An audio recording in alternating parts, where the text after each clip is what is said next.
Assalamualaikum students. I hope you all are fine with the grace of Allah. Today our subject is chemistry and chapter number 7. The name of our chapter is solution and suspension. The page on our textbook is 104. Solutions is defined as a homogeneous mixture of two or more substances. The relative amount of the component that can be gradually changed within certain limit. The component of solution present in a smaller amount is called solute, whereas the component present in greater quantity is called solvent. What is solution students? Solution उस mixture को कहते हैं जिसके अंदर जो दो से ज़्यादा चीज़ें आपस में हल हो जाएं और वो एक चीज़ बना लें, उस चीज़ को हम कहते हैं सोल्यूशन। सोल्यूशन में हमारे पास दो डिफरेंट स्टेट्स भी हो सकते हैं, ज़रूरी नहीं है कि हमारे पास स्टेट सेम हो। हमारे पास सॉलिड लिक्विड भी का मिक्सचर भी हो सकता है, लिक्विड गैस का मिक्सचर भी हो सकता है। वो दो चीज़ें जो टू कंपोनेंट्स आपस में मिक्सअप हो जाएं and form new thing is called solution. Solution जो हो बेसिकली बनता है दो चीज़ों से। एक वो चीज़ जो उसमें हल हो रही होती है वो स्मॉल क्वांटिटी में होती है और उसको हम कहते हैं सॉल्यूट, और सॉल्वेंट उस चीज़ को कहते हैं, उस मटेरियल को कहते हैं जिसके अंदर कोई चीज़ डिज़ोल्व हो रही हो यानी हल हो रही हो, उसको हम कहते हैं सॉल्वेंट।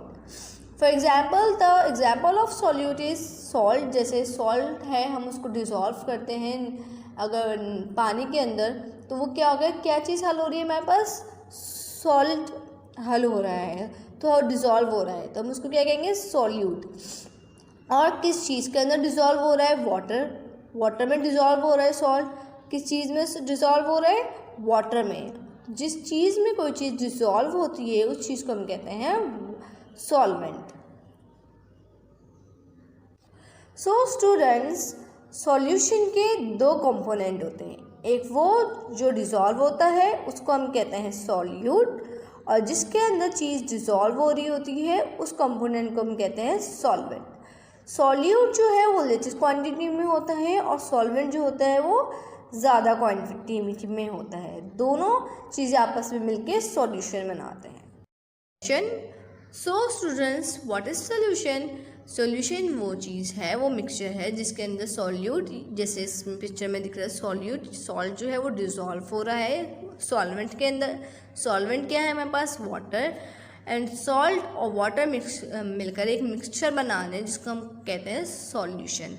यानी जो सॉल्यूट होता है वो स्मॉल क्वांटिटी में होता है और सॉल्वेंट जो होता है वो लार्जर क्वांटिटी में होता है। जो चीज़ डिज़ोल्व हो रही होती है उसको हम कहते हैं सॉल्यूट, और जिसमें डिज़ोल्व हो रही होती है उसको हम कहते हैं सॉल्वेंट, और इस मिक्सचर को हम कहते हैं सॉल्यूशन। तो students, we know we have three state of matter, that is solid, liquid and gas. On mixing they produce 9 types of solution. हमारे पास कितने स्टेट्स ऑफ मैटर हैं, 3। What are they, solid, liquid and gas. और जब हम इनको आपस में मिक्सअप करते हैं तो हमारे पास 9 टाइप्स ऑफ सोल्यूशंस बनते हैं। Number 1 is gas and gas, यानी हमारे पास सॉल्यूट भी गैस हो और सॉल्वेंट भी गैस हो। In this we have example of air.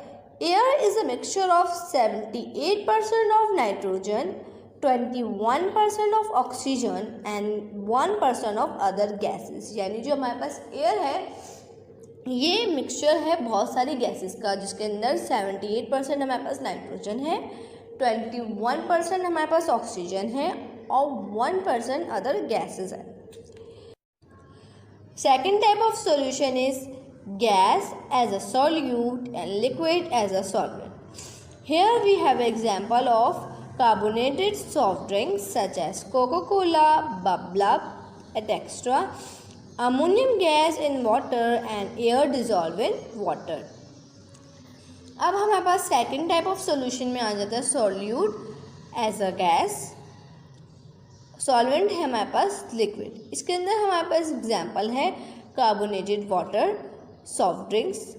Soft drinks क्या होती हैं, इसमें हम जो कार्बन डाइऑक्साइड है वो मशीन्स के ज़रिए प्रेशर करके उस लिक्विड के अंदर डिज़ोल्व कर देते हैं। आपने सुना होगा कि जब हम एक बार बोतल का कैप खोल लेते हैं तो उसकी जो तासीर होती है वो नहीं रहती, हम कहते हैं गैस लीक हो गई। तो कैसे गैस लीक हो गई, क्योंकि हम प्रेशर के ज़रिए उस लिक्विड के अंदर हम गैस को डिज़ोल्व करते हैं, लेकिन जब उसका प्रेशर हम उसका कैप खोल देते हैं उसका प्रेशर रिलीज़ होता है और वो जो गैस होती है उसमें से निकल जाती है। तो उसकी जो कहते हैं ना वो ताज़ी नहीं रहती है, इतनी तेज़ नहीं रहती, क्योंकि कैप खोलने की वजह से उसके जो प्रेशर होता है वो कम होता है, और प्रेशर कम होता है जो कार्बन डाइऑक्साइड डिज़ोल्व हुई होती है लिक्विड में, वो उसमें से निकल आती है। Third type of solution is gas and solid. Gas as a solute and solvent as a solid. अब हमारे पास इसके अंदर एग्जाम्पल है gas, hydrogen gas absorbed over platinum metal. Solute क्या है हमारे पास, हाइड्रोजन गैस है जो डिज़ोल्व हो रही है ओवर प्लेटिनियम मेटल के अंदर। This is the example of gas and solid type of solution. Liquid gas, liquid as a solute and solvent as a gas. इसमें हमारे पास एग्जांपल आ जाती हैं क्लाउड। क्लाउड के अंदर हमारे पास जो सॉल्यूट क्या है, लिक्विड है, और जो सॉल्वेंट है क्या है, गैस है। क्लाउड्स को आपको पता है कि एयर के अंदर वाटर वेपर्स होते हैं। क्लाउड्स कैसे बनते हैं, जो गैसेस होती हैं उसके अंदर वाटर वेपर्स जाते हैं तभी क्लाउड्स फॉर्म होते हैं। तो this is the example of liquid gas type of solution. Steam भी एक एग्जांपल है गैस और लिक्विड की। Fifth is liquid and liquid, where liquid is also solute and liquid as a solvent also। अब इसके अंदर एग्जाम्पल आ जाती हैं alcohol in water, water in milk, milk in T, vinegar, acetic acid in water. Liquid के अंदर dissolve हो रहा है, एग्जाम्पल्स हैं, यानी अल्कोहल को हम पानी के अंदर जब डिज़ोल्व करते हैं, या वाटर जो है वो मिल्क के अंदर डालते हैं, या मिल्क के अंदर वाटर डालते हैं, या चाय के अंदर जो हम पानी डालते हैं और या दूध डालते हैं, ये सॉल्यूशन है, ये लिक्विड और लिक्विड टाइप ऑफ सॉल्यूशन है। सिक्स्थ इज लिक्विड सॉलिड, यानी सॉल्यूट क्या है हमारे पास, लिक्विड है, और सॉल्वेंट क्या है, सॉलिड है। इसमें एग्जाम्पल है हमारे पास एमालेगम, यानी mercury in sodium and water in jelly powder. Liquid क्या है, सॉल्यूट है, और सॉल्वेंट क्या है, सॉलिड है। अब यहाँ पे एग्जाम्पल आती है वाटर इन जेली पाउडर। अब वाटर जो है वो सॉल्वेंट है, वो हम सॉल्यूट है, और सॉलिड क्या है, जेली पाउडर है। It is the example of liquid solid type of solution. Seventh is solid gas, यानी सॉल्यूट क्या है हमारे पास, सॉलिड है, और सॉल्वेंट क्या है, गैस है। इसके अंदर हमारे पास एग्जाम्पल आ जाती है स्मोक की, यानी स्मोक क्या कैसे है एग्जाम्पल सॉलिड लिक्विड गैस की, वो ऐसे है कि स्मोक के अंदर हमारे पास सॉलिड पार्टिकल्स होते हैं कार्बन के, और किसके अंदर, एयर के अंदर। तो this is the example of solid gas type of solution. Eight is solid liquid type of solution, यानी सॉलिड जो है वो लिक्विड के अंदर, जैसे ये तो कॉमन एग्जाम्पल हैं, जैसे शुगर इन वाटर, और सी सॉल्ट इन वाटर, और sea water. This is the example of solid और सॉल्वेंट। अब हमारे पास 9 टाइप ऑफ सॉल्यूशन है, solid and solid. alloys such as brass, copper and zinc, bronze, copper and tin, steel, carbon and iron and glass। अब हमारे पास 9 type of solution है, उसके अंदर है सॉलिड और सॉलिड, यानी सॉल्यूट भी हमारे पास सॉलिड है और सॉल्वेंट भी सॉलिड है। ये अलॉयज़ हैं जो इसके एग्जांपल्स में, जैसे हमारे पास ब्रास है। ब्रास किस चीज़ से बनता है, हमारे पास कॉपर और जिंक से। ब्रॉन्जी किससे बनती है, कॉपर और टिन से, और स्टील जो लोहा है वो कैसे बनता है, कार्बन और आयरन जब आपस में मिलते हैं, कंबाइन होते हैं दोनों सॉलिड फॉर्म में, तो हमारे पास क्या आता है, steel and glass is the example of solid and solid type of solution. Solubility: the amount of solute in grams which is required to saturate 100 gram of or 100 millimeter of solvent at particular temperature is called solubility of that solute.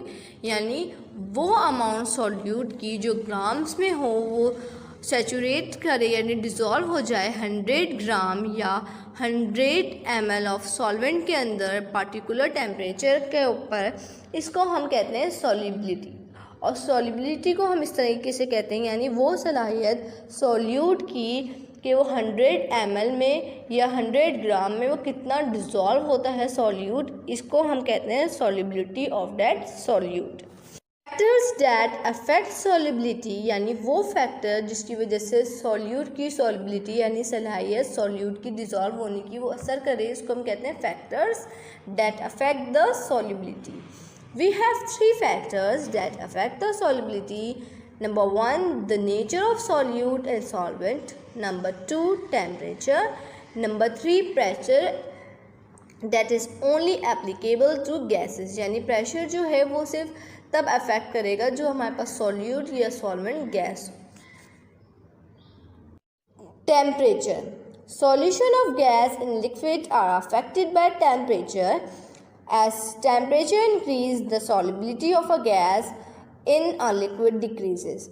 जो temperature है वो affect करता है अगर हमारे पास solute gas हो और सॉल्वेंट लिक्विड हो, क्योंकि जैसे ही हमारे पास टेम्परेचर बढ़ता है जो सॉल्युबिलिटी होती है गैस की वो लिक्विड के अंदर वो डिक्रीज़ हो जाती है। यानी अगर टेम्परेचर इंक्रीज़ होगा तो जो गैस की जो सॉल्युबिलिटी है यानी जो सलाहियत है गैस की कि वो लिक्विड के अंदर डिज़ोल्व वो डिक्रीज़ हो जाती है। क्यों?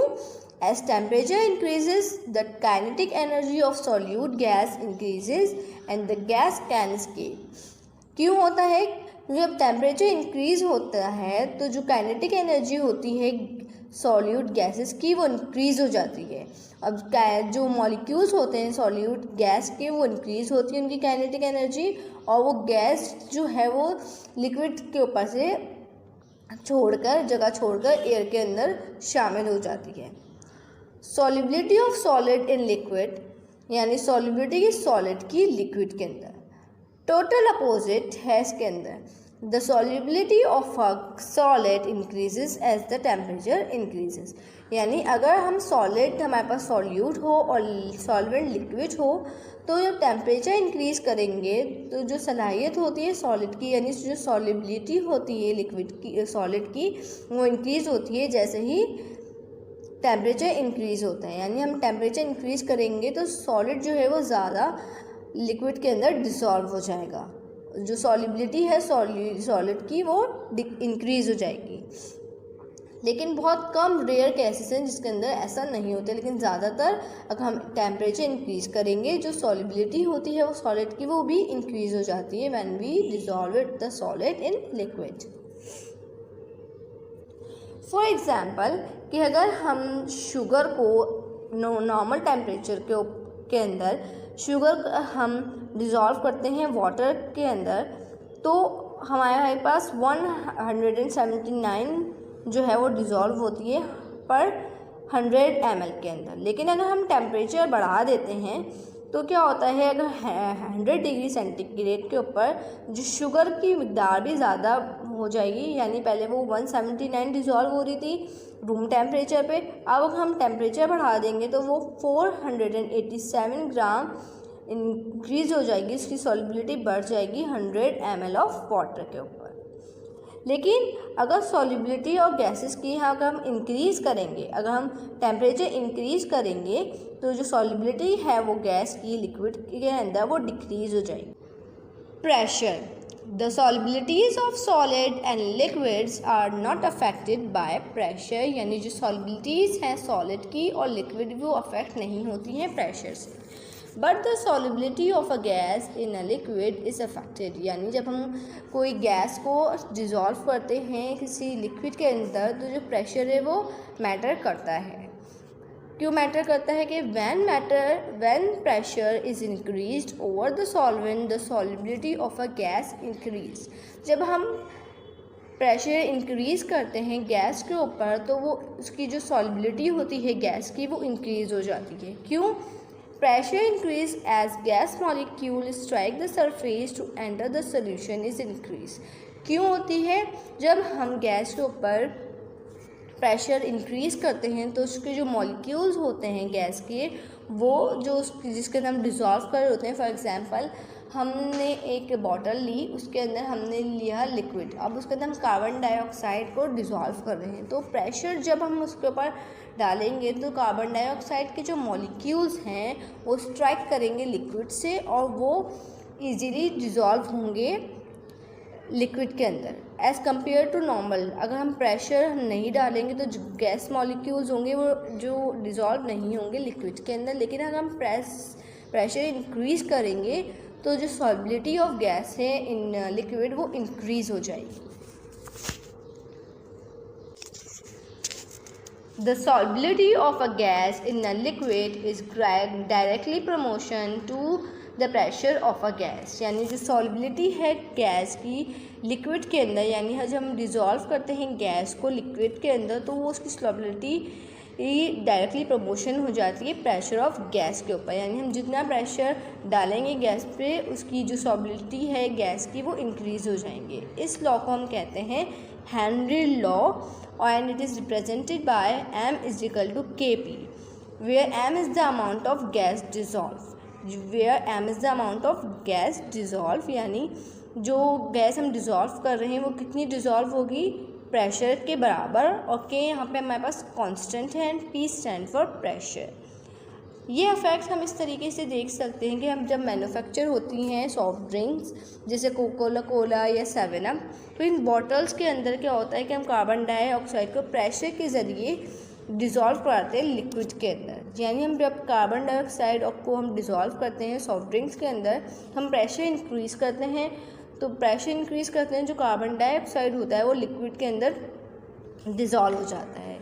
लेकिन जब हम बॉटल्स का कैप ओपन करते हैं तो प्रेशर क्या होता है डिक्रीज़ होता है और जो सॉल्यूशंस के अंदर से कार्बन डाइऑक्साइड डिक्रीज़ होना शुरू हो जाती है, तभी हमें जो कार्बन डाइऑक्साइड की बबल्स नज़र आती हैं सॉल्यूशन के अंदर से।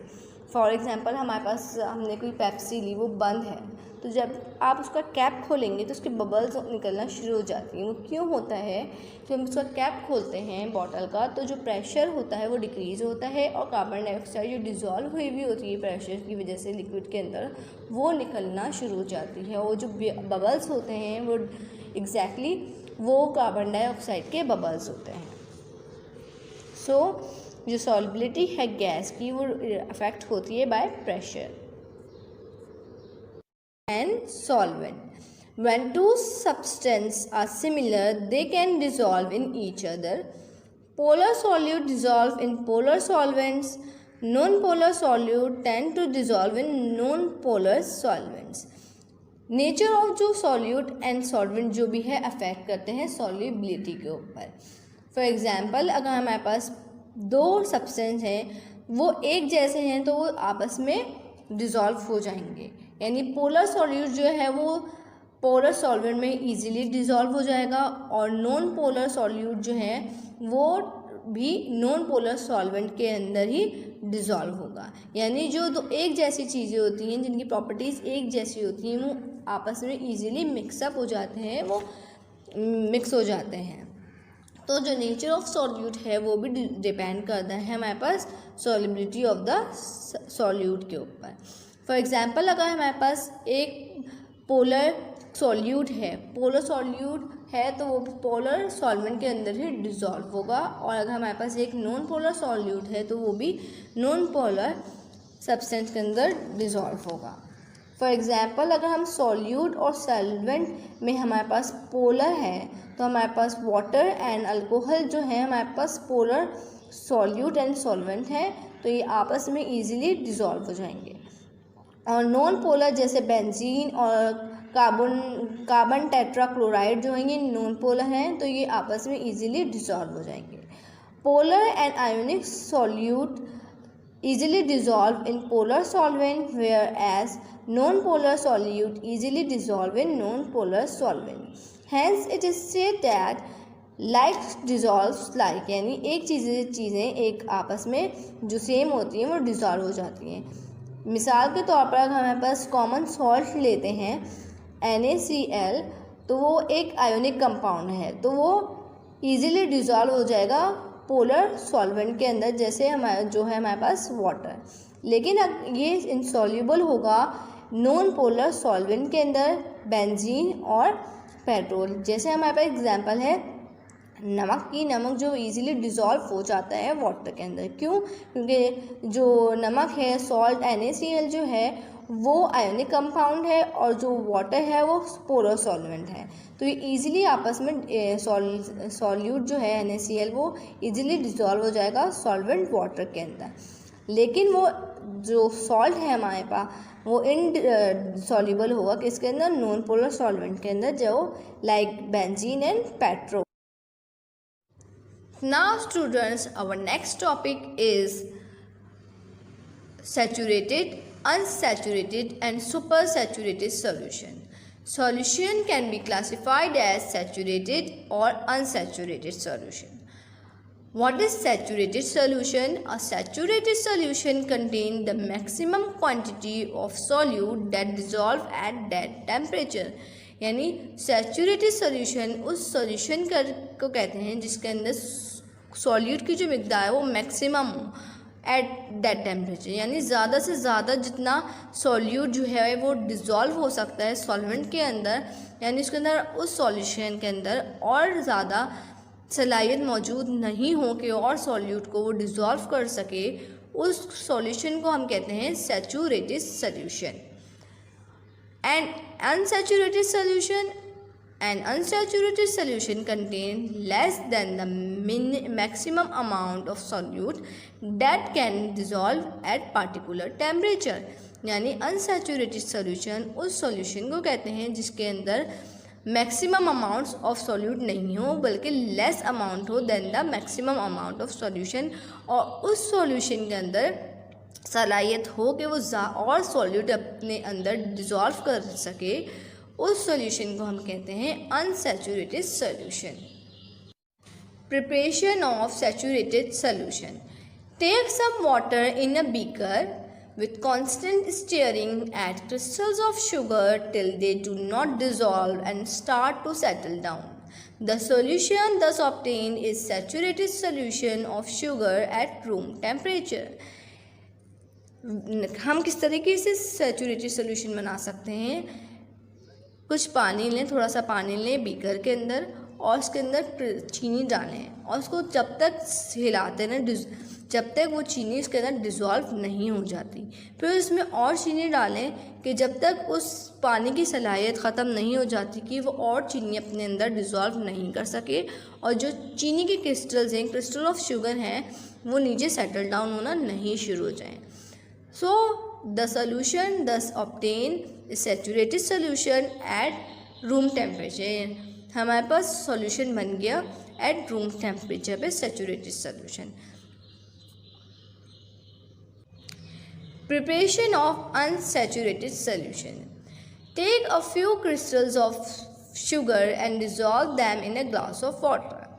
This results in an unsaturated solution because the solution has a capacity to dissolve more crystal of sugar solute at that temperature. यानी एक ग्लास लें और ग्लास में थोड़ी सी चीनी डालें और उसको उसमें डिज़ोल्व कर दें, थोड़ी सी चीनी डालें और उसको अंदर उसको डिज़ोल्व कर दें, तो ये रिज़ल्ट है हमारा अनसैचुरेटेड सॉल्यूशन का। क्यों? क्योंकि अंदर उस ग्लास ऑफ वाटर में और सलाहियत है कि वो और चीनी की क्रिस्टल्स ऑफ शुगर को और अपने अंदर डिज़ोल्व कर सके, लेकिन हमने नहीं, वैसा नहीं किया, हमने सिर्फ थोड़ी सी क्रिस्टल्स डाले हैं शुगर के वाटर के अंदर, तो अभी जो हमारे पास सोल्यूशन है वो अनसैचुरेटेड सोल्यूशन है। क्यों? क्योंकि उस सोल्यूशन के अंदर अभी इतनी एबिलिटी है कि वो और क्रिस्टल्स जो हैं शुगर के वो डिज़ोल्व कर सके। That is why the solution is called supersaturated solutions. Supersaturated solution contain more solute than is possible to be dissolved. Supersaturated solutions are unstable. The supersaturation is only temporary and usually accomplished in one of two ways. Number 1, warm the solvent so that it will dissolve more than the cold solution.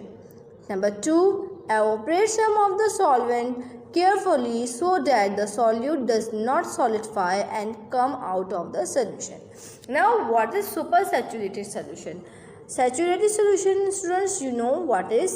So saturated solution वो solution होता है जिसके अंदर और सलाहियत नहीं हो कि और सॉल्यूट अपने अंदर डिज़ोल्व कर सके। तो सुपर सैचुरेटेड सोल्यूशन क्या होता है? सुपर सैचुरेटेड सोल्यूशन वो सोल्यूशन होता है जिसको अंदर हम नॉर्मल से ज़्यादा उसके अंदर सॉल्यूट डिज़ोल्व करें। अब नॉर्मल से ज़्यादा किस तरीके से सॉल्यूट डिज़ोल्व कर सकते हैं? जब एक सॉल्यूशन सैचुरेटेड सॉल्यूशन हो गया, यानी उसने अपनी सैचुरेटेड सॉल्यूशन हो गया, उसके अंदर कैपेबिलिटी नहीं है और सॉल्यूट डिज़ोल्व करे, तो वो किस तरीके से सुपर सैचुरेटेड सॉल्यूशन करेगा? हमारे पास 2 वेज़ हैं। नंबर 1 कि हम सॉल्वेंट को वार्म करें, गर्म करें, ताकि वो अपने अंदर और ज़्यादा सॉल्यूट को डिज़ोल्व कर सके नॉर्मल टेम्परेचर के, या नॉर्मल जो सोल्यूशन हम रूम टेम्परेचर पे बनाएं उससे। Crystal, a crystal or crystalline solid is a solid material whose constituent atoms, molecules or ions are arranged in an orderly repeating pattern extending in all 3 spatial dimensions. Crystals क्या होते हैं? Crystal वो solid होते हैं molecule के या atoms के जो अरेंज हों और कोई पैटर्न, ज्योमेट्रिकल पैटर्न बनाएं विद शार्प एजेस के साथ, यानी शार्प एजेस हैं, उसके कोने हों, उसके और कोई डिफाइंड ज्योमेट्रिकल शेप बनाएं, उसको हम कहते हैं crystals. The scientific study of crystals and crystal formation is called crystallography. यानी जो साइंटिफिक स्टडी है जो हम क्रिस्टल्स के बारे में जिसमें पढ़ते हैं, हम उसको कहते हैं क्रिस्टलोग्राफी कहते हैं उसको। The process of crystal formation via mechanism of crystal growth is called crystallization or solidification।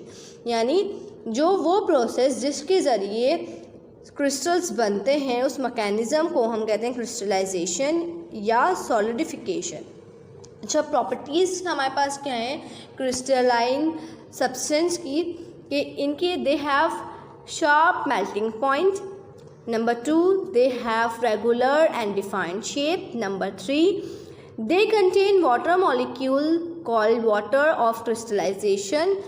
Number 4, they are homogeneous solid.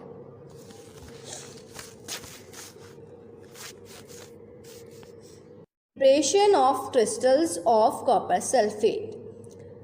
Now student, we have to prepare the crystals of copper sulfate. What we have to do first? First, we prepare a saturated solution of copper sulfate in water at room temperature using a beaker। यानी एक beaker के अंदर हम saturated solution बनाएंगे, यानी वो solution बनाएंगे कि उसके अंदर और कॉपर सल्फेट डिज़ोल्व नहीं हो सके। एक बीकर के अंदर हम पानी लेंगे और उस पानी के अंदर कॉपर सल्फेट डालेंगे और इतना डालेंगे कि वो सैचुरेटेड सोल्यूशन बन जाए। Then we heat the saturated solution and try to dissolve some more quantity of copper sulfate while stirring the solution with glass rod. Then हम उस saturated solution को heat करेंगे और try करेंगे उसके अंदर और कॉपर सल्फेट डिज़ोल्व हो जाए और उसको कंटिन्यूसली हम ग्लास रॉड से स्टिर करते रहेंगे, हिलाते रहेंगे, मिक्स करते रहेंगे। Then allow the supersaturated solution of copper sulfate to cool down at room temperature।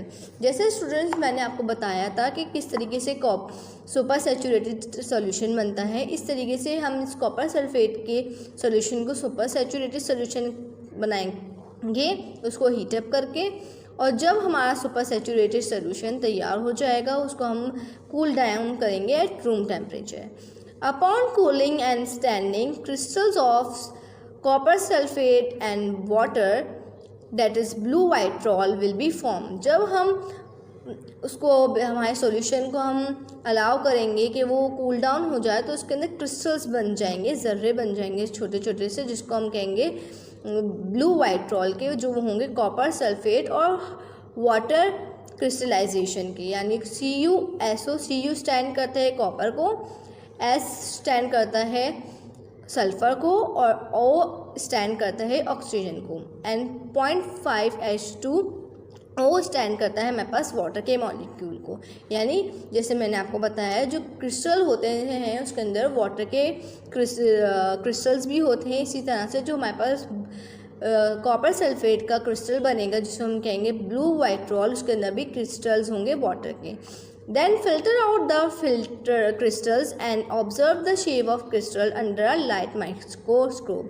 जब हमारे पास बीकर के अंदर क्रिस्टल्स फॉर्म हो जाएंगे फिर हम उसको फिल्ट्रेट करेंगे। अब फिल्ट्रेट कैसे करेंगे, हम एक फ़नल लेंगे, उस फ़नल के अंदर फ़िल्टर पेपर लगाएंगे और एक नीचे बीकर रख देंगे।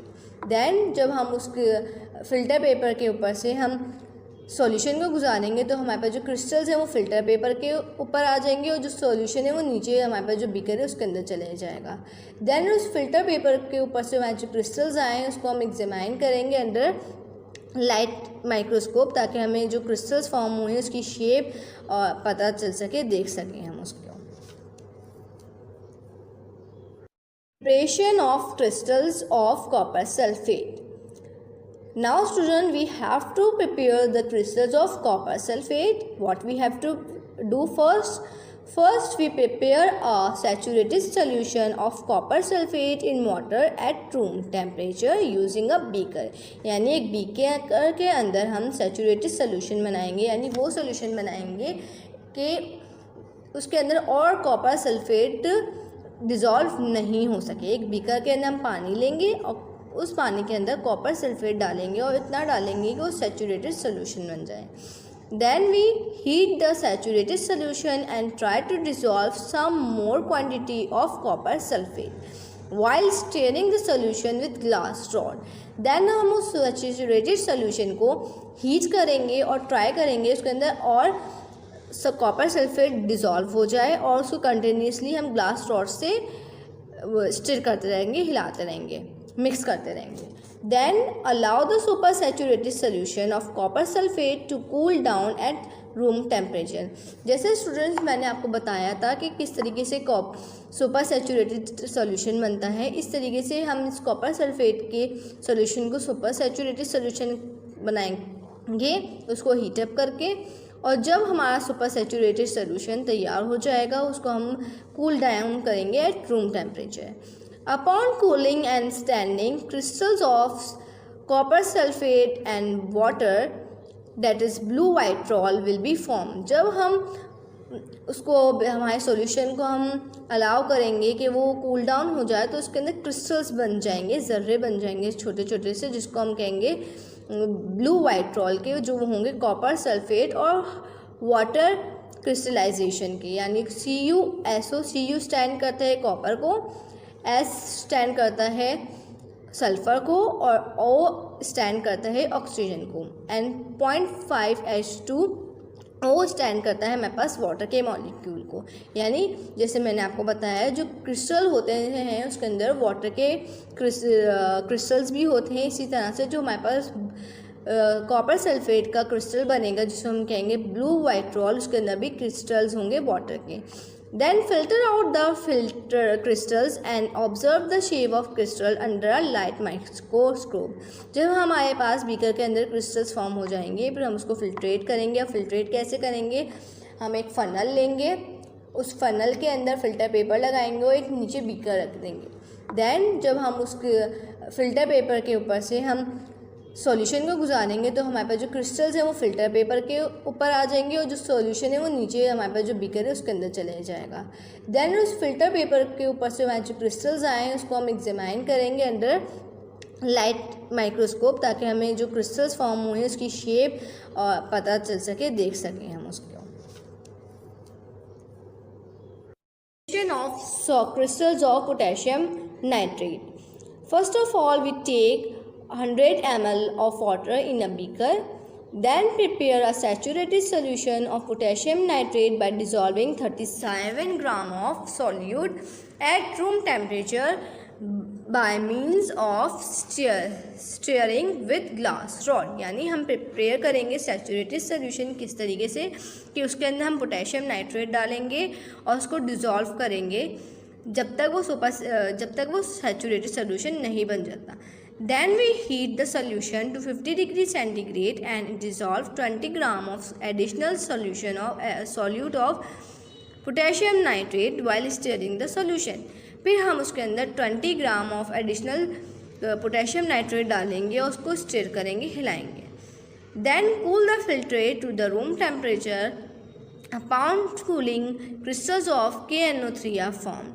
जब हम फिल्ट्रेशन को, हमारे पास जो सोल्यूशन है उसको वो करेंगे, कूल डाउन करेंगे, तो हमारे जो क्रिस्टल्स हैं पोटेशियम नाइट्रेट के वो फॉर्म हो जाएंगे, हमें नज़र आना शुरू हो जाएंगे. Then we filter out the crystals and dry them the fold of between the fold of the filter paper. जो हमारे फिल्टर पेपर के ऊपर क्रिस्टल्स आ जाएंगे हम उसको पहले ड्राई करेंगे एंड देन उसको हम एग्जामाइन करेंगे अंडर द माइक्रोस्कोप ताकि हमें उसकी शेप नज़र आ सके. Purification of solids by crystallization.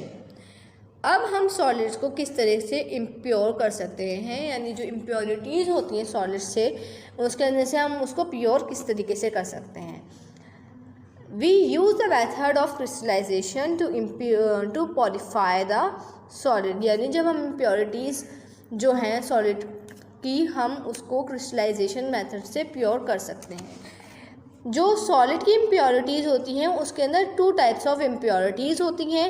एक वो जो सॉल्युबल होती है यानी वो डिज़ोल्व हो जाए किसी चीज़ के अंदर, किसी वाटर के अंदर या किसी सॉल्यूशन के अंदर, और एक वो सॉल्युबल होता है, एक सॉल्यूट होता है सॉलिड के अंदर जो इनसॉल्युबल सॉलिड होता है, जो यानी डिज़ोल्व नहीं हो सकता. Therefore, a compound contains such 2 types of impurities could be easily removed by means of crystallization techniques.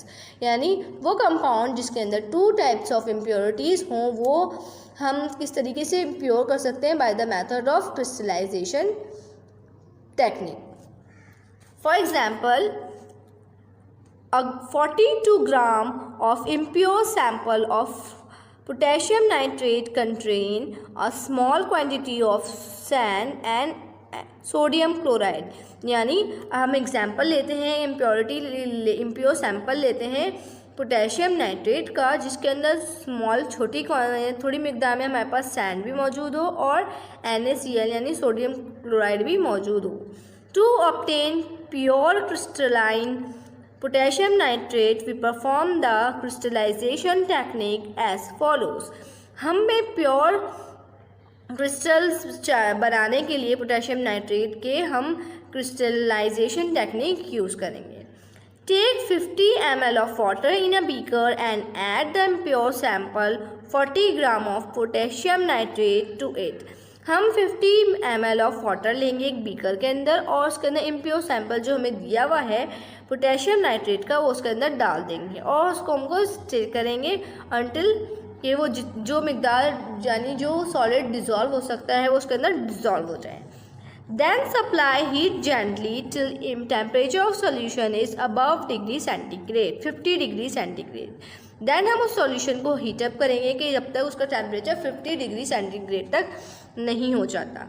Then stir the solution at this temperature till most of the solid is dissolve. Then उस solution को हम उस temperature पे जो solid है वो dissolve हो जाएगा एट 50 डिग्री सेंटीग्रेड पे.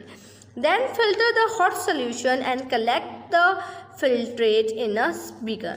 जैसे आपको पता है कि जो सैंड है यानी बजरी है वो मिट्टी पानी के अंदर डिज़ोल्व नहीं हो सकती. जब हमने सोल्यूशन बना लिया पोटेशियम नाइट्रेट का सॉल्ट के साथ जो इम्प्योर है उसके हमने पहले एक सॉल्यूशन बनाया फिर उसको हमने हीटअप किया.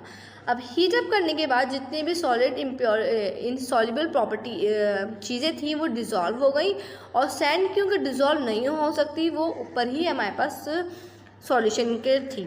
फिर हमने जब उसको हीट अप करने के बाद उस सॉल्यूशन को हमने फिल्ट्रेट कर लिया, तो हमारे पास जो सैंड हो फिल्टर पेपर पे आ जाएगा। यानी जब हम गरम सॉल्यूशन को हीट अप करके उसको फिल्ट्रेट करेंगे तो उस वक्त सिर्फ हमारे पास जो सैंड है वो फिल्ट्रेट हो जाएगी, वो उस सॉल्यूशन से अलग हो जाएगी। Then upon cooling the filtrate, crystal of potassium nitrate will start appearing. जब हम उस सॉल्यूशन को कूल डाउन करने रख देंगे, यानी वो ठंडा होने लगेगा, तो जो हमारे पास जो वो है सब्सटेंस है पोटेशियम नाइट्रेट, उसके क्रिस्टल्स फॉर्म बनना शुरू हो जाएंगे। When no further crystals are form, filter it again and collect the filtrate in a beaker. जब हम देखेंगे कि अब ज़्यादा क्रिस्टल उसमें नहीं बन रहे, अब फिल्टर क्रिस्टल बनने की जो प्रोसेस है वो ख़त्म हो गया है, फिर हम उस दोबारा फिल्ट्रेट को दोबारा फ़िल्टर करेंगे। हमारे पास purified crystal of potassium nitrate are obtain on the filter paper. Then हमारे पास जो क्रिस्टल्स हैं पोटेशियम नाइट्रेट के हमें ऑब्टेन हो जाएंगे फिल्टर पेपर के ऊपर। The filtrate will contain some quantity of dissolve potassium nitrate along NaCl being a soluble impurity. यानी जो हमारे पास फिल्ट्रेट है उसके अंदर हमारे पास पोटेशियम नाइट्रेट भी होगा, किसके साथ? सोडियम क्लोराइड के साथ, जो सॉल्युबल इम्प्योरिटी थी।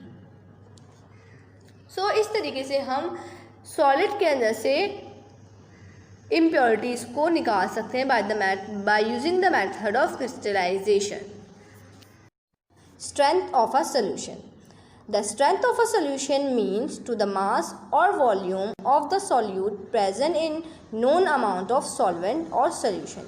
Strength of a solution उस चीज़ को कहते हैं कि किसी भी सोल्यूशन के अंदर जो मास है या वॉल्यूम हम डाल रहे हैं सॉल्यूट का, वो कितनी मिकदार में सॉल्वेंट में प्रेजेंट है। For example we take the example of juice के, अगर कोई जूस बना रहे हैं, हमने उसमें पानी लिया और उसके अंदर हम कितनी कंसंट्रेशन ऑफ सॉल्यूट डालें, यानी टैंक डाल रहे हैं, तो वो कितनी मिकदार में है। जो हम चीज़ डाल रहे हैं हम उसको स्टूडेंट्स कहते हैं सॉल्यूट, और जिस चीज़ में डाल रहे हैं उसको हम कहते हैं सॉल्वेंट।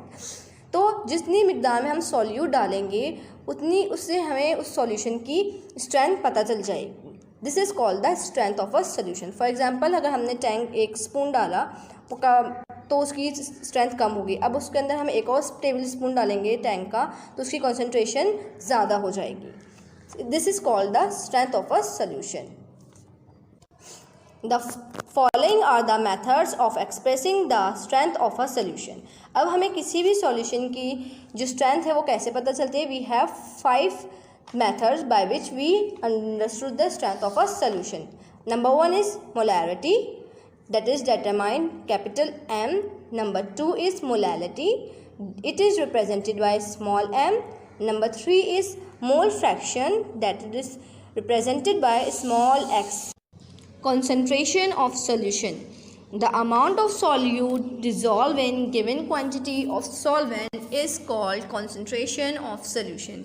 यानी हम कितनी मिकदार में सॉल्यूट को डिज़ोल्व कर रहे हैं, हमें जो सॉल्वेंट दिया हुआ है जितनी भी क्वांटिटी में। फॉर एग्जांपल हमें 1 ग्लास ऑफ वाटर दिया हुआ है और उसमें हमें कहा गया है कि 1 टेबल स्पून हम उसके अंदर टैंक डालें, तो वो इसकी क्या चीज़ कहलाएगी? Concentration of solution.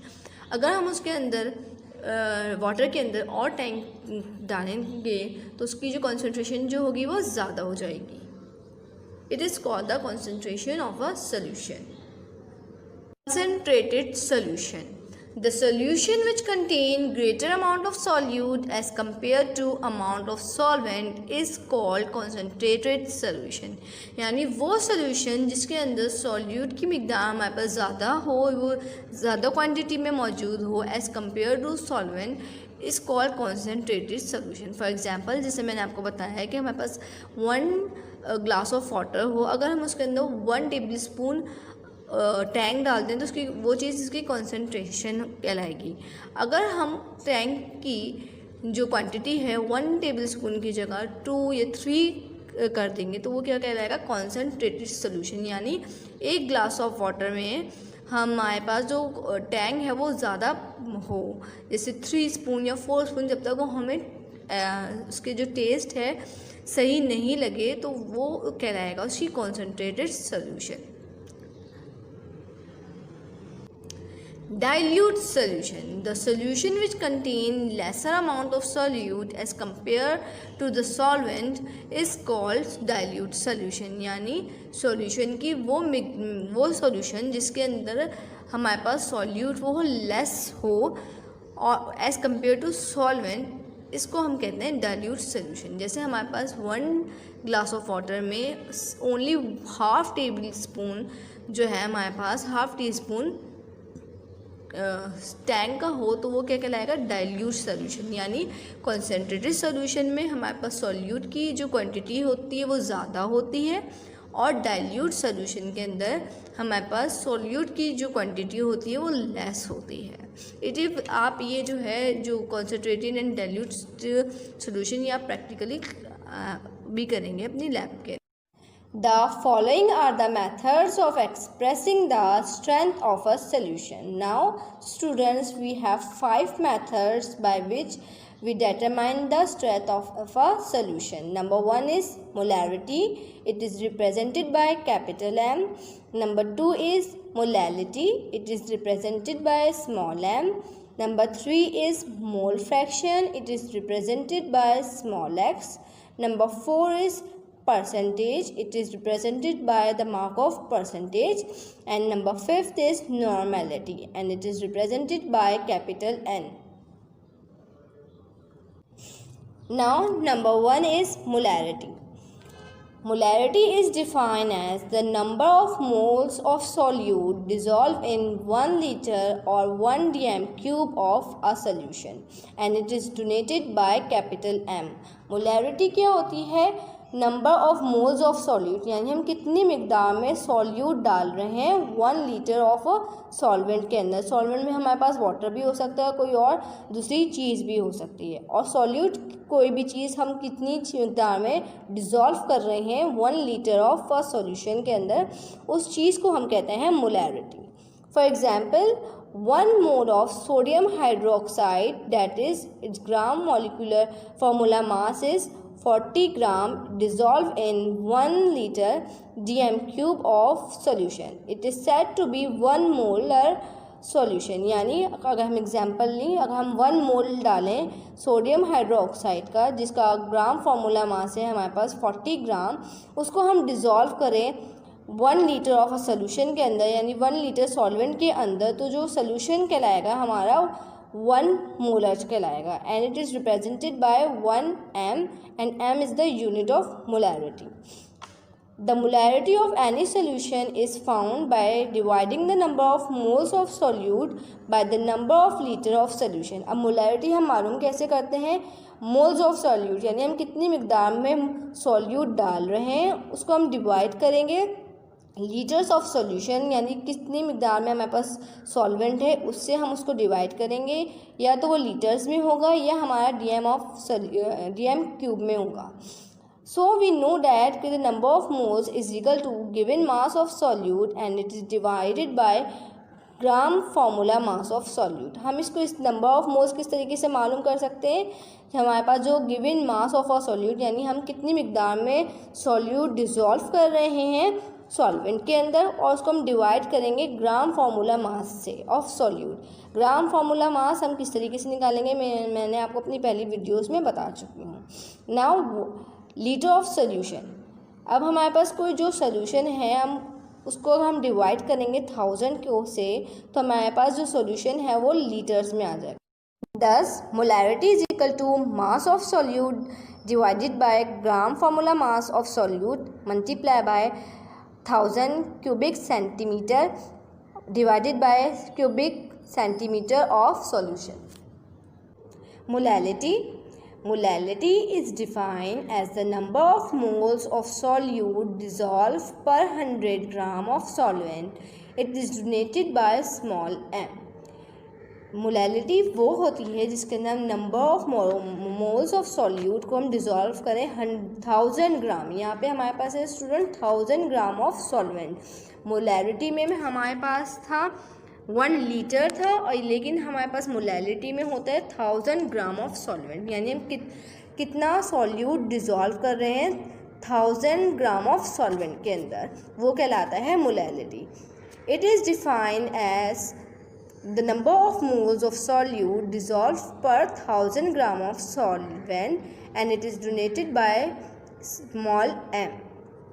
Thus 1 mole of sodium carbonate, that is the gram formula mass is 106 gram, dissolved in 1000 gram of solvent is said to be 1 molar, and it is denoted by small m.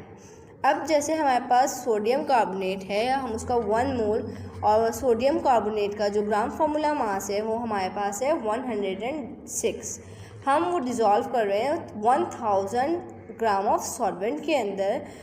इस चीज़ को हम कहते हैं 1 molar कहेंगे इस चीज़ को। And the formula is molality is equal to mass of solute divided by gram formula mass of solute multiply by 1000 gram and divided by grams of solution. Mole fraction. Mole fraction, it is represented by capital X of any component in a solution, or is the number of moles of the component divided by the total number of moles making up of a solution. It is denoted by capital X. अब what is fraction, students? अब हम fraction का मतलब होता है हिस्से करना। अब हम किसी भी चीज़ के हिस्से करते हैं तो वो इक्वली 4 हिस्सों में डिवाइड होता है। अब फॉर एग्जांपल हम कोई सॉल्यूशन बना रहे हैं तो हमने उसको 4 पार्ट कर लिए। हमने उसमें एक हिस्सा पेट्रोल का डाला, 1 मोल पेट्रोल का डाला, और उसको पूरा करने के लिए हम 3 मोल्स वाटर के डालेंगे। तो इस तरीके से हमने 2 अलग अलग कंपोनेंट डाले और उनकी अलग अलग क्वांटिटी नंबर ऑफ मोल्स डाले। इस चीज़ को हम खोलते हैं mole fractions, and its formula is mole fraction is equal to moles of component, यानी जो मोल्स हैं कंपोनेंट के वो divided by total number of moles making up solution, यानी हम टोटल नंबर ऑफ जो मोल्स बना रहे हैं, जो टोटल यानी जो 2 कंपोनेंट जो मोल्स बना रहे हैं उनको जब हम सम अप करेंगे उसको हम कहेंगे total number of moles making up of solution, यानी sum of the mole fraction is equal to the 1, यानी जो सम आएगा हमारा मोल फ्रैक्शन का वो इक्वल होगा 1 के। For example, a solution is prepared by dissolving 1 mole of ethyl alcohol and 3 moles of water, where Na and Nb represent the number of ethyl alcohol and water respectively.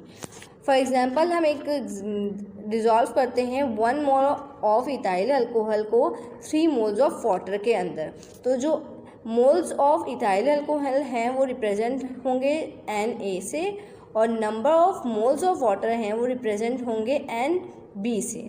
So the formula will be the mole fraction of ethyl alcohol is equal to XA is equal to Na यानी हमारे पास number of mole of ethyl alcohol divided by the sum of Na plus Nb। अब divide जो Na क्या है, हमारे पास 2 component हैं, हम कितने कंपोनेंट का सॉल्यूशन बना रहे हैं, 2, इथाइल अल्कोहल और वाटर। अगर हमारे पास 3 कंपोनेंट होते तो हम यहाँ वहाँ नीचे 3 कंपोनेंट्स लिखते हैं, Na, Nb and Nc। So the mole fraction of water is equal to XB is equal to Na Nb divided by Na plus Nb। Percentage, this is based on mass or volume of component of solution. It is of 4 types. अब ये percentage क्या है, अब हमारे पास जो component हैं अगर वो मास में है या वॉल्यूम में है, उसको अगर हम परसेंटेज में निकालते हैं तो उसको हम कहते हैं परसेंटेज। फॉर एग्जांपल हमारे पास मास है, मास की हमें परसेंटेज निकालनी है कंपोनेंट के, जो हमारे पास सॉल्यूशन में कंपोनेंट डले हुए हैं सॉल्यूट एंड सॉल्वेंट, वो अगर मास में है तो इनकी हम जो परसेंटेज निकालेंगे मास में, वो कैसे निकालेंगे, mass divided by mass multiply bye 100। जिस तरह से आप लोग अपने परसेंटेज निकालते हैं ना नंबर्स की, रिजल्ट की, इस तरीके से सेम एज इट इज़ इसमें भी हम ऐसे निकालेंगे।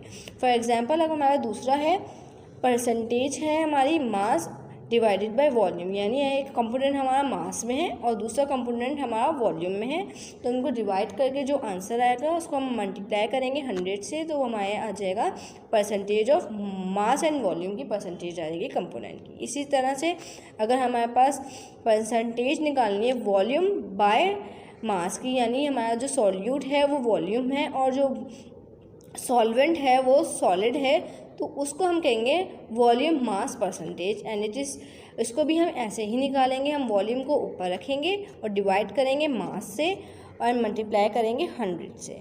नाउ हमारे पास फोर्थ है वॉल्यूम की परसेंटेज, यानी हमारे पास सॉल्यूट और सॉल्वेंट दोनों हमारे पास वॉल्यूम है, इन दोनों को हम आपस में डिवाइड करेंगे और मल्टीप्लाई कर देंगे 100 से। Suspension, when a solid does not dissolve in a liquid, a suspension is formed. The solid is said to be insoluble. कह रहे हैं जब कोई सॉलिड डिज़ोल्व नहीं हो पाता लिक्विड के अंदर, तो वो इस सॉल्यूशन बनाता है जिसे हम कहते हैं सस्पेंशन। जो सॉलिड होता है वो इनसॉल्यूबल है सस्पेंशन के अंदर। So the definition of suspension will be a suspension is a mixture of small insoluble particles in a liquid or gas। तो हम सस्पेंशन को इस तरह से डिफ़ाइन कर सकते हैं कि सॉल्यूशन मिक्सचर होता है वो छोटे छोटे पार्टिकल्स का जो डिज़ोल्व नहीं हो सकता और लिक्विड के अंदर और गैस के अंदर। Examples of suspensions are calamine lotion, medicine and sea water। यहाँ पे हमें एग्जाम्पल दी हुई कैलामाइन लोशन की, जो मेडिसन है। आपने देखा होगा जब बच्चों को खसरा हो जाती है तो उनको लिक्विड दिया जाता है उनकी बॉडी पे लगाने के लिए, लेकिन आप उसको जब विदाउट डिस्टर्ब उस बॉटल को रख दें तो जो उसके सॉलिड पार्टिकल्स होते हैं ना वो नीचे बैठ जाते हैं और जो पानी होता है वाटर वो ऊपर आ जाता है। इस तरीके से हम एक और एग्जांपल ले सकते हैं, जैसे फॉर एग्जांपल अगर हम एक ग्लास पानी लें और उसके अंदर 1 टेबल स्पून ऑफ वो फ्लोर की डाल दें, आटे की डाल दें, और जब इसको स्टिर करेंगे तो आप देखेंगे जो आटा है वो फ्लोर है हमारा वो कम्प्लीटली डिज़ोल्व नहीं होगा, वो ऐसा लगेगा कि फटा फटा सा है, वो डिज़ोल्व नहीं होगा आटा पानी के अंदर। तो इस सॉल्यूशन को हम कहते हैं सस्पेंशन। और अगर हम फॉर एग्ज़ाम्पल एक ग्लास वाटर लें और उसके अंदर हम शुगर को डाल दें तो वो कम्प्लीटली डिज़ोल्व हो जाता है, तो वो क्या होता है सॉल्यूशन। वो सॉल्यूट जो कम्प्लीटली डिज़ोल्व हो जाए सॉल्वेंट के अंदर, उस मिक्सचर को हम कहते हैं सॉल्यूशन। और वो सॉल्यूशन जिसके अंदर सॉलिड पार्टिकल्स डिज़ोल्व नहीं हो पाए और वो सेपरेट रहें, मिक्स तो हो जाए लेकिन वो बिल्कुल कम्प्लीटली डिज़ोल्व नहीं हो पाए, उनको हम of suspension in daily life। Number 1 is a smoke, a suspension of the particles of carbon in a gas or air। हमारे पास नंबर 1 एग्जाम्पल आ जाती है हमारे पास स्मोक की। स्मोक क्या है, हमारे पास वो स्मॉल पार्टिकल्स होते हैं उसके अंदर कार्बन के गैस के अंदर। आप देख रहे होंगे जब कोई गाड़ी चलती है तो उसमें से कोई धुआं निकलता है तो उसमें ब्लैक ब्लैक सा हो रहा होता है, ये ग्रेइश हो रहा होता है, वो इस वजह से होता है, वो गैस होती है और गैस में जो ब्लैक पार्टिकल्स होते हैं एक्चुअली वो कार्बन के सॉलिड पार्टिकल्स होते हैं, जो हमें जिसकी वजह से स्मोक ब्लैक नज़र आता है और हमें पता चल जाता है जो ये स्मोक है इसके अंदर कार्बन प्रेजेंट है। So it is the example of suspension. Number 2 mud slime, a suspension of fine particles of solid in small quantity of liquid। Second example में आ जाता है हमारे पास मड। इट इज़ द, इसके अंदर क्या होता है हमारे पास सॉलिड लार्जर क्वांटिटी में होता है और जो लिक्विड है वो स्मॉल क्वांटिटी में होता है। लेकिन अगर आप फॉर एग्जाम्पल ले लें पानी आप ज़्यादा भी ले लें तो जो मड है वो डिज़ोल्व नहीं हो सकती है, वो सस्पेंशन ही क्रिएट करेगी। और आप जैसे एक एग्जांपल ले सकते हैं कीचड़ को। आप जैसे कीचड़ में क्या होता है थोड़ी क्वांटिटी में पानी होता है और मट्टी बहुत ज़्यादा होती है, तो जिस वजह से वो सस्पेंशन क्रिएट करता है। नंबर 3 इज़ फॉर्म और froth, a suspension of fine particles of a gas in a liquid. Form कहते हैं हम झाग को। अब इसकी हमारे पास एग्जांपल है, इसके अंदर गैस जो है हमारे पास वो सस्पेंशन है लिक्विड के अंदर। अब आप देखते होंगे जब जो वो झाग होता है जब हम उसके अंदर एयर बबल्स होते हैं लिक्विड के अंदर, this is called the form, और ये सस्पेंशन की एक एग्जाम्पल है। Number 4 is impulsion, a suspension of droplets of one liquid into another in which it is insoluble। यानी इम्पल्शन क्या है, हमारे पास जो ड्रॉपलेट्स हम लोग एक लिक्विड को दूसरे लिक्विड में डालें और वो उसमें इनसॉल्यूबल हो, डिसॉल्व नहीं हो पाए, इसको हम कहते हैं इम्पल्शन। इम्पल्शन में हमारे पास एग्जांपल आ जाती है, जैसे आप पानी लें और पानी में एक ड्रॉप या 1 टेबल स्पून ही ऑयल डाल दें और उसको बहुत मिलाएं, तो तब भी जाके जो हमारा ऑयल होगा वो सेपरेट ही रहेगा वाटर से। और जो वाटर है वो कुकिंग ऑयल है हमारा, ये जो कोई भी ऑयल है वो इनसॉल्युबल है लिक्विड के अंदर। तो जो एक लिक्विड है जो दूसरे लिक्विड में इनसॉल्युबल होता है, it is the example of impulsion also. Difference between suspension and solution. Number 1 is the size of particles in between 0.1 to 1 nanometer in solution, while the size of particles in suspension is larger than 1000 nanometer. Solution के अंदर जो particles होते हैं हमारे पास solute के, वो 0.1 से लेकर 1 नैनोमीटर तक होते हैं और they are very smallest in size. जबकि सस्पेंशन के अंदर जो पार्टिकल्स होते हैं वो सॉल्यूट के, वो लार्जर होते हैं 1000 नैनोमीटर से। Number 2, particles cannot be seen with low power microscope in solution। यानी जो पार्टिकल्स होते हैं सॉल्यूशन के अंदर वो हम नहीं देख सकते लोअर माइक्रोस्कोप के अंदर। जबकि जो number 2 particles can be seen by the lower microscope power, लेकिन जो सस्पेंशन के पार्टिकल्स होते हैं वो हम easily lower microscope low power microscope से हम देख सकते हैं।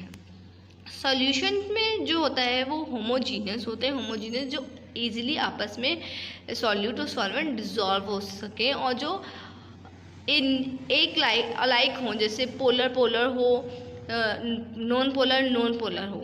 लेकिन जो सस्पेंशन के अंदर जो पार्टिकल्स होते हैं वो हेट्रोजीनियस होते हैं, वो ज़रूरी नहीं है कि दोनों जो सॉल्यूट और सॉल्वेंट हो वो पोलर हो या नॉन पोलर हो। So the fourth point is in solution particles do not settle down। Solution में क्योंकि पार्टिकल्स जो होते हैं सॉल्यूट को कम्प्लीटली डिसॉल्व हो जाते हैं, वो नीचे नहीं बैठते सॉल्यूशन के अंदर। But in suspension particles settle down. अगर आप कोई भी सस्पेंशन लें तो उसके जो पार्टिकल्स होते हैं, आप उसको अगर विदाउट डिस्टर्ब थोड़ी देर के लिए छोड़ दें तो उसके सॉलिड पार्टिकल्स जो होते हैं इनसॉल्युबल, वो नीचे बैठ जाते हैं और जो लिक्विड होता है वो हमारे पास ऊपर की तरफ आ जाता है। Solution is a transparent solution. जो सॉल्यूशन होता है वो ट्रांसपेरेंट होता है, जबकि जो सस्पेंशन होता है वो ट्रांसपेरेंट नहीं होता। क्यों ट्रांसपेरेंट नहीं होता? क्योंकि जो उसके सॉलिड पार्टिकल्स होते हैं वो कम्प्लीटली डिसॉल्व नहीं होते और वो हमें ग्रैन्यूल्स की शेप में हमें नज़र आ रहे होते हैं। So the suspension is not transparent. Number 6 is component can not be separated by filtration.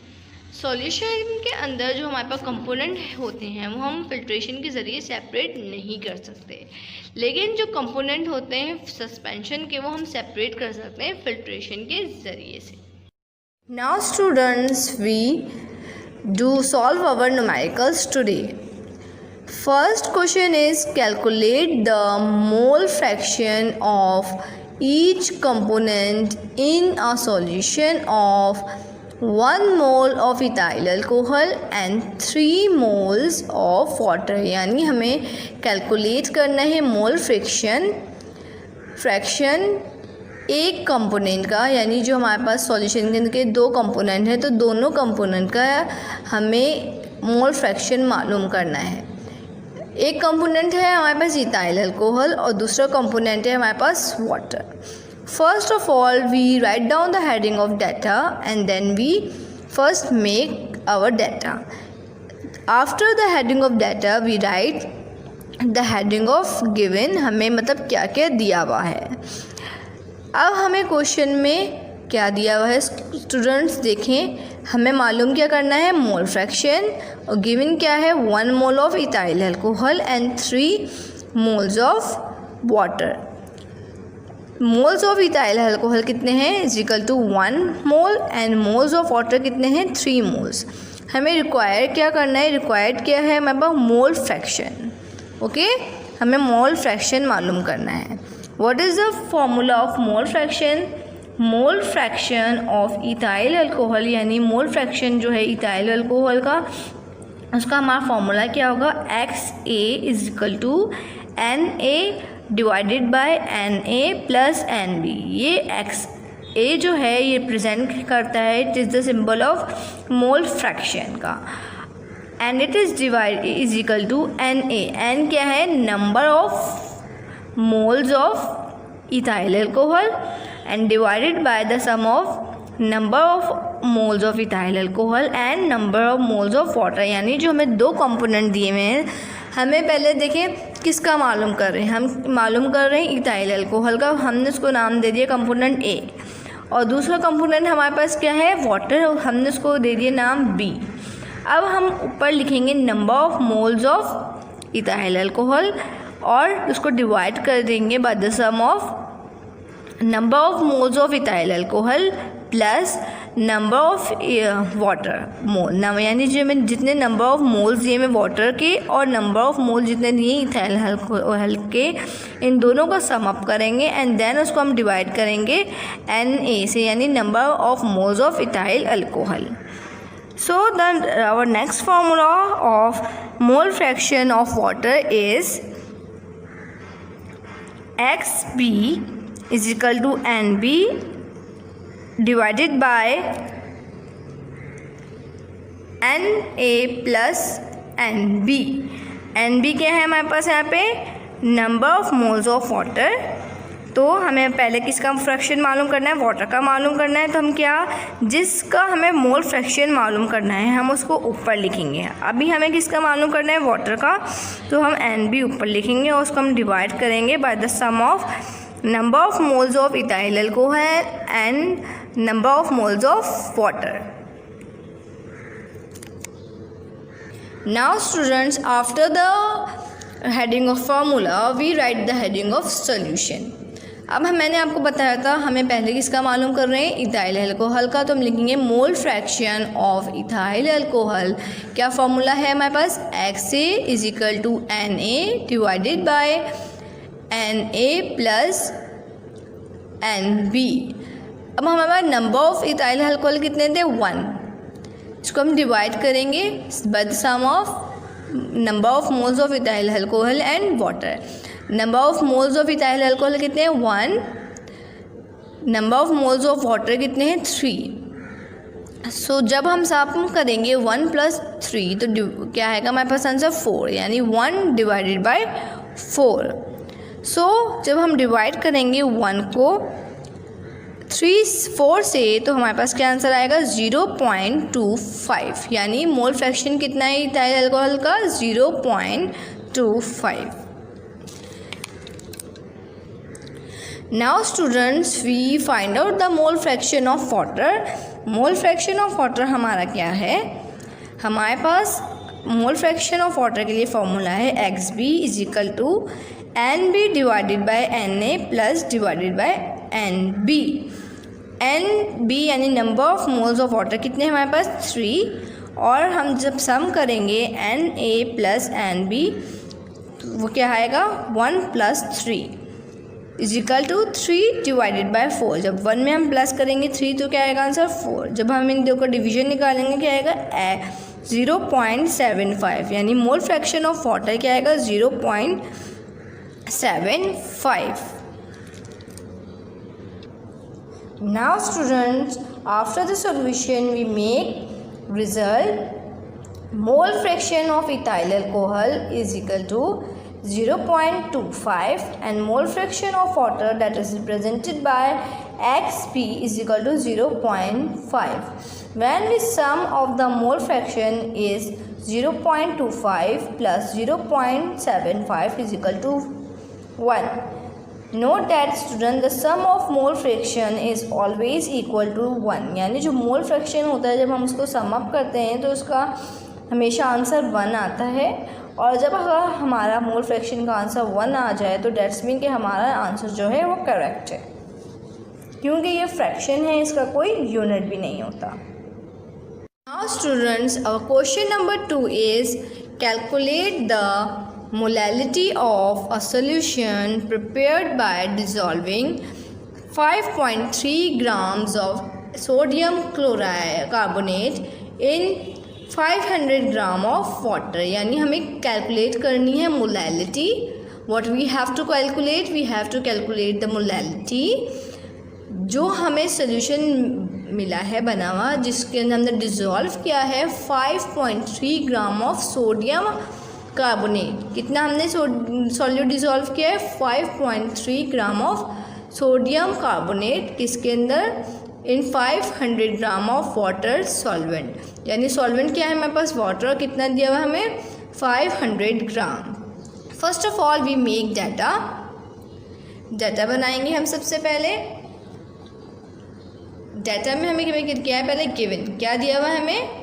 Mass of solute कितना दिया हुआ है? 5.3 ग्राम्स। मास ऑफ वाटर हमें कितना दिया हुआ है? क्वेश्चन से देखेंगे 5 ग्राम। ग्राम फार्मूला मास ऑफ सॉल्यूट हमारे पास क्या है स्टूडेंट्स? मैंने आपको समझाया था ना, लेकिन मैं आपको दोबारा रिपीट करा देती हूँ। अब हमारे पास जो सोडियम के कितने एटम है? 2। कार्बन के कितने एटम हैं? 1। और ऑक्सीजन के कितने एटम हैं? 3। तो हम जो इनके नंबर ऑफ़ एटम्स हैं उसको मल्टीप्लाई कर देंगे इनके एटॉमिक मास से। नंबर ऑफ़ एटम कितने हैं हमारे पास सोडियम के? 2। मल्टीप्लाई करेंगे सोडियम के एटॉमिक मास से। क्या होता है एटॉमिक मास सोडियम का? 23। 2 multiply by 23 is equal to 46। 1 multiply by 12 is equal to 12 and 3 multiply by 16 is equal to 48। जब हम इन तीनों को सम अप करेंगे तो हमारे पास क्या आ जाएगा student? Gram formula mass and is equal to 106। Require क्या है? हमें मालूम क्या करना है? मोलैलिटी। मोलैलिटी में हम जो है वो स्मॉल से रिप्रेजेंट करते हैं। ओके, नाउ फार्मूला क्या है हमारे पास? मोलैलिटी का मास of solute divided by gram formula mass of solute, then we multiply by 1000 divided by mass of solvent. Now students, solution molality is equal to हमें जो क्या दिया होता है mass of solute 5.13 divided by gram formula mass. क्या था हमारे पास gram formula? Mass of solute 106 divided by 1000 multiply by 1000 divided by 500 जो हमें मास ऑफ सॉल्वेंट दिया हुआ है। Now molality is equal to, जब हम 5.3 को डिवाइड करेंगे 106 से तो हमारे पास क्या आंसर आ जाएगा? 0.05। देखिए यहाँ से हम 2 0 इसके 500 के और 2 0 जो हैं हमारे पास 1000 के, ये कैंसिल हो जाएंगे। Then we get,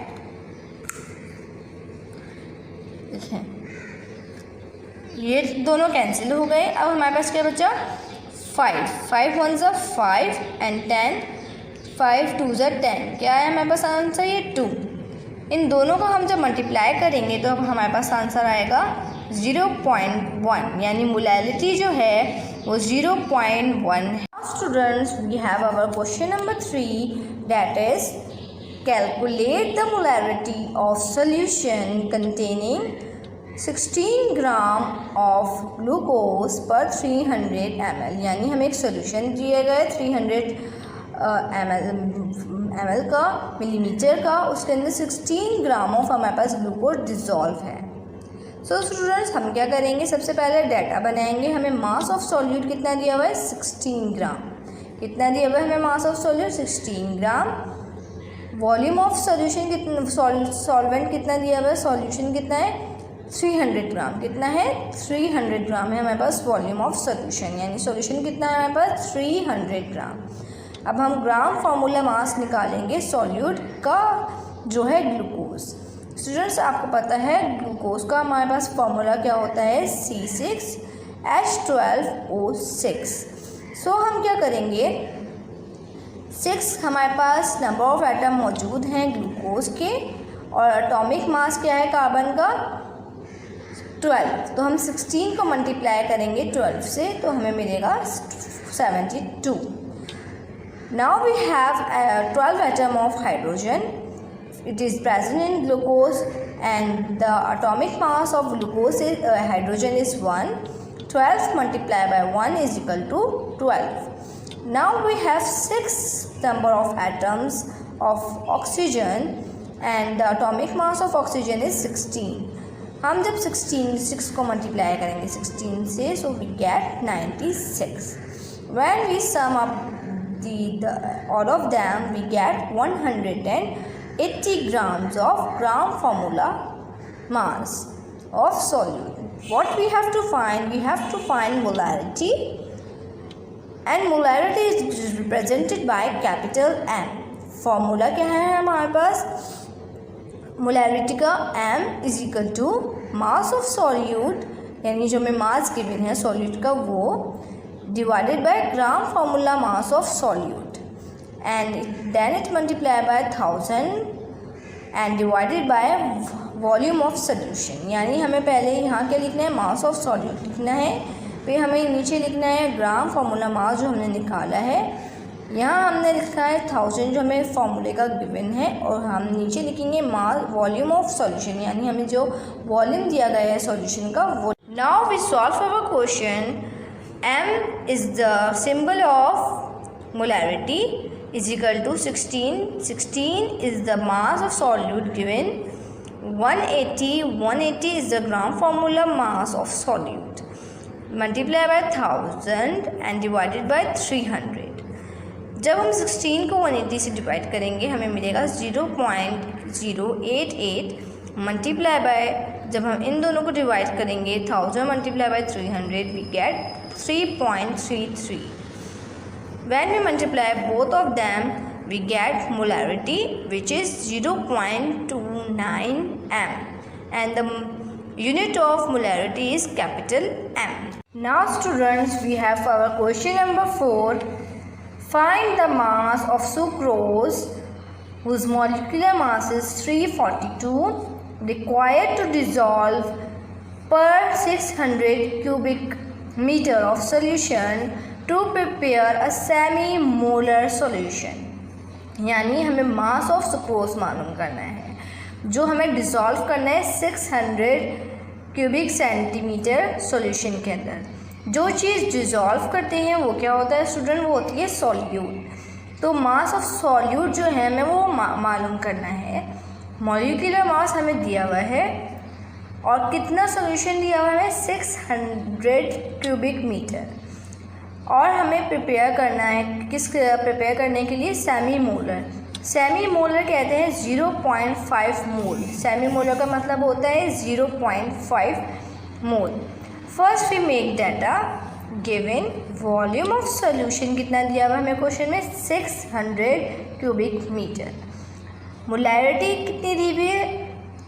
semi molar की क्या वैल्यू होती है? 0.5। मॉलिक्यूलर मास ऑफ सॉल्यूट हमें क्या दिया हुआ है? 342।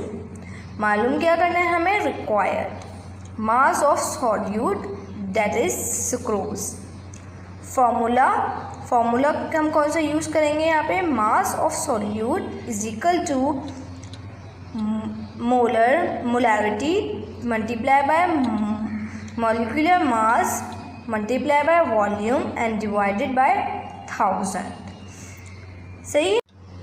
जब हम मल्टीप्लाई करेंगे 0.5 मल्टीप्लाई बाय 342 मल्टीप्लाई बाय 600 तो हमारे पास क्या आंसर आएगा? 102,600 डिवाइडेड बाय 1000। हम इन दोनों को डिवाइड करेंगे तो हमारे पास क्या आ जाएगा? मास of solute which is 102.6 gram.